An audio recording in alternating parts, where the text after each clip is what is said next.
God enables the disabled.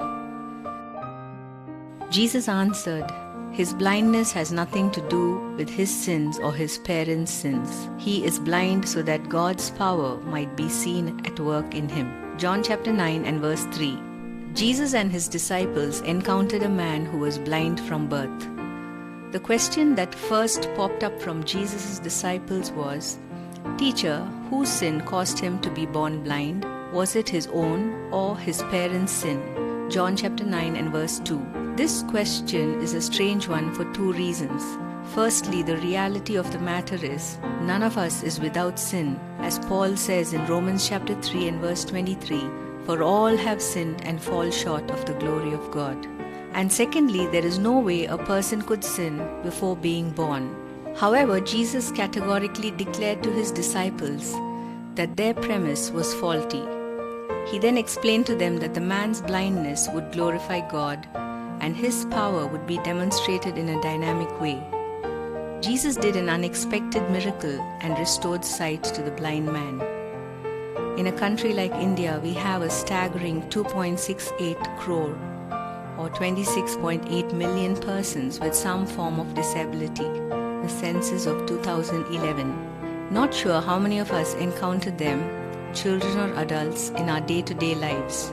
A few may be seen outdoors, but a majority will never venture out of their homes as they are often targets of ridicule. Not only are the disabled ostracized, but their families are also ignored. It is indeed a sad situation that even the church has not welcomed them. And so almost 95% of families who have a child or a person with any form of disability never attend church. The reason is a majority of churches don't welcome or support the disabled or their families. Let us remind ourselves that all of us, including those with disabilities, are made in the image and likeness of God. I would like to personally believe that the image of God is almost untarnished in a person, especially children who are challenged in any way, as they are more aware of God and are more dependent on Him because of their weaknesses. May the Lord use us to be channels who will demonstrate His power and love to those who may not be as able as we are.